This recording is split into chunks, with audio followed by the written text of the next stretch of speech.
Saudara, kasus kekerasan seksual terhadap perempuan dan anak semakin marak. Tidak hanya melibatkan orang terdekat, aksi kekerasan seksual ini juga justru terjadi di ruang privat dan publik yang seharusnya menjadi lingkungan aman untuk para korban. Sekolah seharusnya menjadi tempat aman bagi anak untuk menuntut ilmu. Namun di Labuhan Batu Utara, Sumatera Utara, seorang kepala sekolah madrasah yang seharusnya menjadi pelindung utama para siswa, malah jadi predator pemaksa anak. Paharudin Halawa alias Aseng, seorang kepala sekolah madrasah di Niah, justru tega melakukan kekerasan seksual terhadap 9 orang siswanya yang masih di bawah umur. Selama 3 tahun terakhir, pria 40 tahun ini sudah puluhan kali memerkosa muridnya di sejumlah tempat di lingkungan sekolah, dari kantor guru hingga kantin dan aula sekolah. Namun, para korban tak berani mengungkap kejahatan pelaku hingga salah satu korban bercerita pada orang tuanya. Polisi pun menangkap tersangka di rumahnya di Aceh Tamiang. Korban dari pelaku, dari tersangka, perbuatan tindak pidana cabul berjumlah 9 korban. 9 korban ini adalah terdiri dari 6 orang anak siswa MDTA serta 3 orang anak siswa MTS.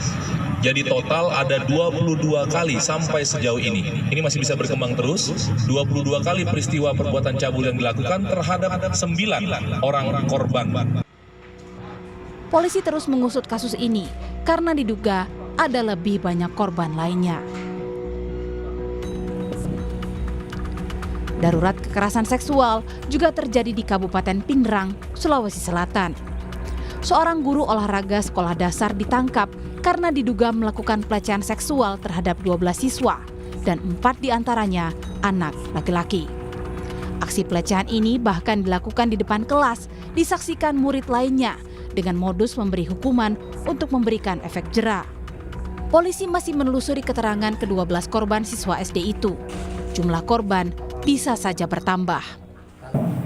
Dengan cara satu persatu korban itu dipanggil ke depan kelas, disaksikan oleh seluruh teman-teman rekan-rekan sekolah kelasnya. Kemudian korban menghadap ke tembok, kemudian pelaku melucuti atau menurunkan celana korban sampai di batas lutut. Kemudian korban dan pelaku melakukan tindakan-tindakan pencabulan berupa permasang alat kelamin dari korban dengan alasan ini merupakan hukuman agar korban tidak nakal. Hukuman maksimal 15 tahun penjara kini menanti sang guru cabul berusia parubaya ini. Di Cianjur, Jawa Barat, seorang aparatur sipil negara hanya bisa pasrah ditangkap polisi karena memerkosa seorang anak perempuan tetangganya yang baru berusia 10 tahun. Aksi kekerasan seksual ini terungkap setelah korban mengeluh sakit saat buang air kecil hingga akhirnya menceritakan pengalaman traumatis itu setelah ditanya orang tuanya yang curiga.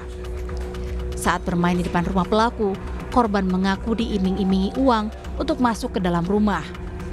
Begitu korban berada di dalam rumah, pelaku leluasa memperkosa korban. Operandi yang dilakukan oleh si tersangka, jadi tersangka ini mengiming-imingi,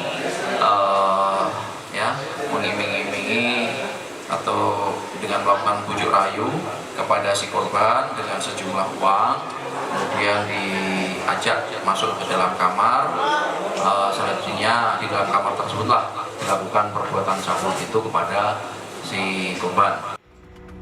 Lebih dari setahun, Indonesia memiliki Undang-Undang Nomor 12 Tahun 2022 tentang tindak pidana kekerasan seksual. Namun, kasus kekerasan seksual masih jadi mimpi buruk bagi perempuan dan anak-anak di tanah air.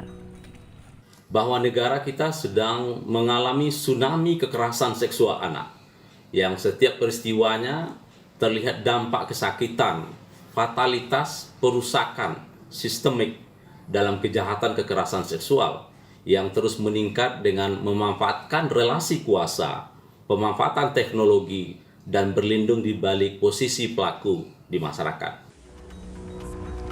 Hampir tak ada lagi ruang aman dari ancaman kekerasan seksual, termasuk lingkungan rumah hingga pendidikan, bahkan lingkungan pendidikan berbasis agama.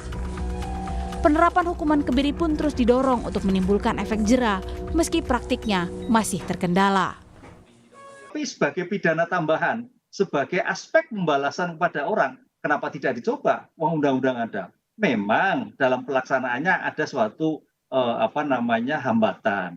Mengeksekusinya itu yang agak berat gitu loh. Karena kemarin dari kajian-kajian dilakukan, dokter tidak mau eksekusi. Tapi kalau suatu perintah undang-undang dan apalagi suatu kejahatan perintah hakim nanti diputuskan seperti halnya kasus Jawa Timur, ya mau tidak mau, karena itu sebagai bentuk pembalasan supaya tidak terjadi tempat-tempat yang lain.